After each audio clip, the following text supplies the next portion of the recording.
What the world needs now is love, sweet love. Yeah. I need a lighter.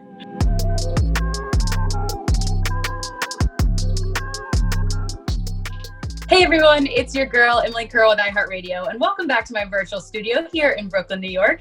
Today we're joined by independent artist, entrepreneur, advocate, and rapper, Taylor Bennett. Hi, Taylor.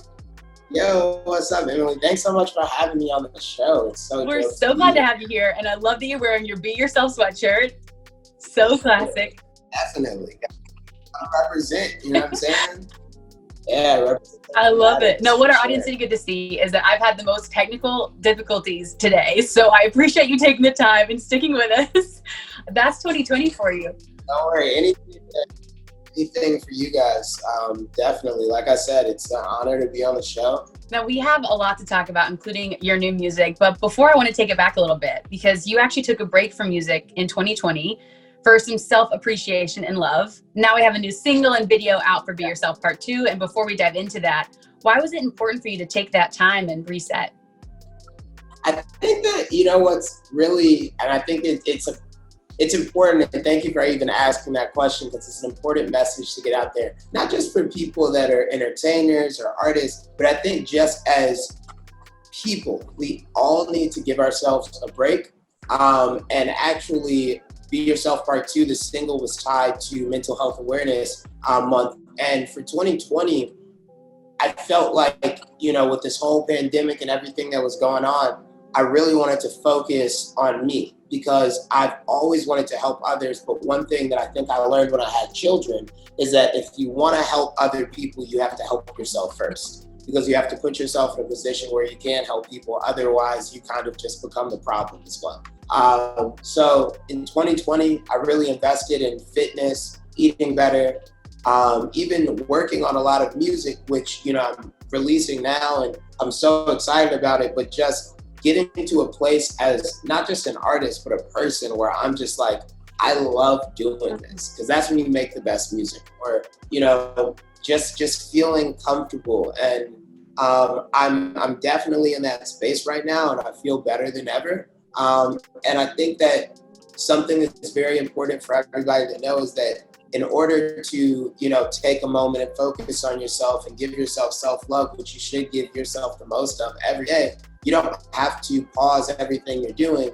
That could be something that you do in increments and, you know, little pieces in the day, giving yourself or doing little things that reward yourself, you know, whether it's, you know, a favorite snack or maybe working out or, you know, a combination.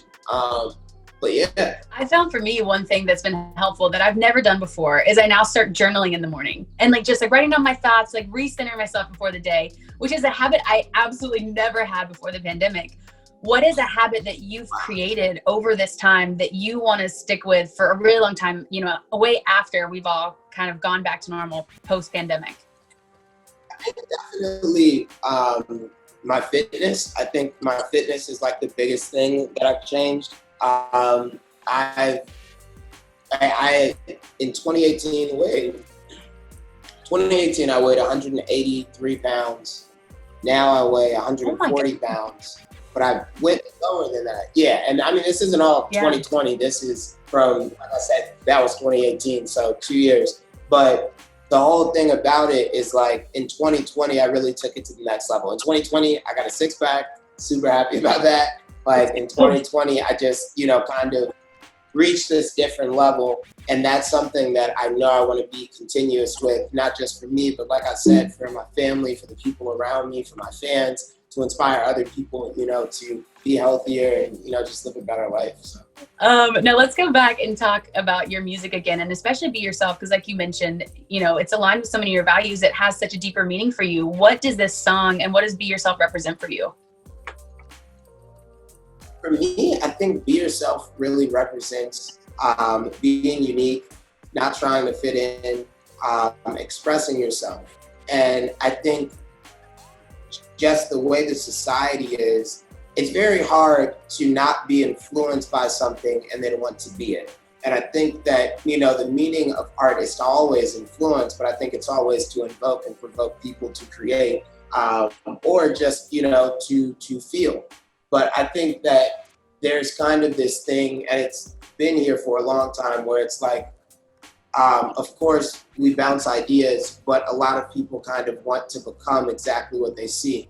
And I think that it's impossible for anybody to be anybody but themselves. So I think that that's where we end up seeing so many different issues just in society, you know, whether we're talking about depression or we're talking about actual suicide or we're talking about bullying or just all these different things that, you know, kind of just exist, and they're based off of a will of something we don't control, you know, most of the time.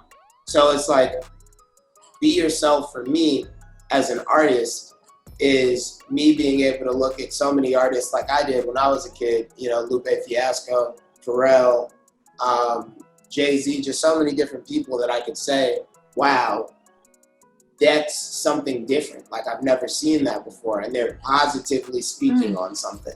And I think to be able to have the platform that I have and speak those things and empower that movement, you know, that's what my brand has always been about, is, you know, kind of bringing people together, letting people express themselves, voicing your opinions, being heard, communication, conversation.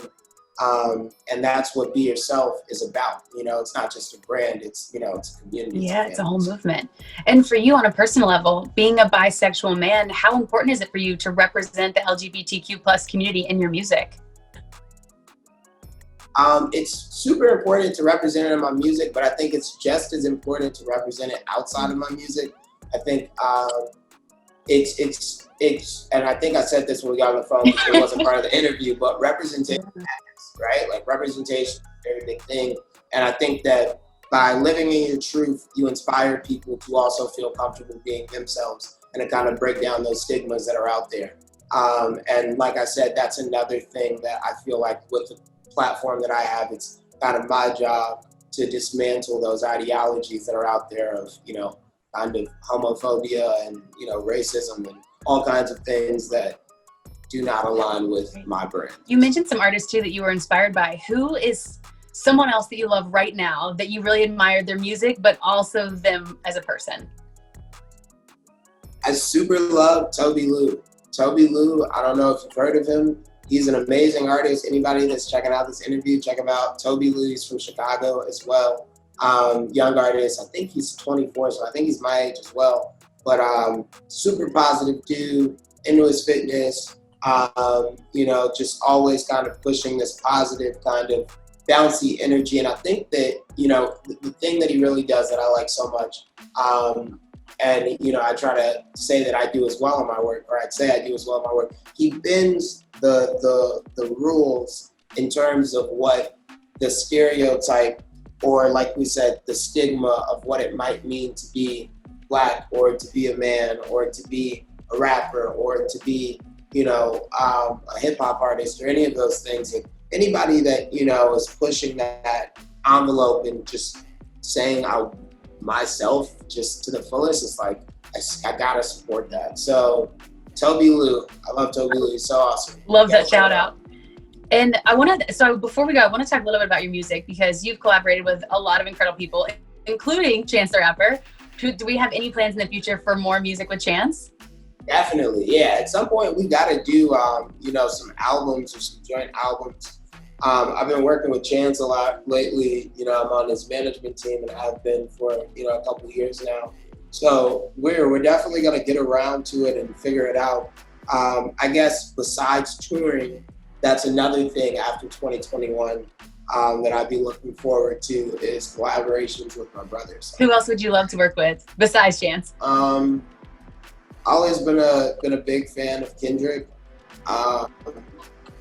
Huge fan of JB, Justin Bieber.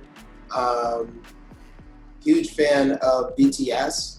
I've been loving their music lately. Okay, but Taylor, before we leave, I want to play a quick game called Fill in the Sentence, where I'm going to tell you the first half of a sentence, and then you just fill in what comes top of mind. Okay.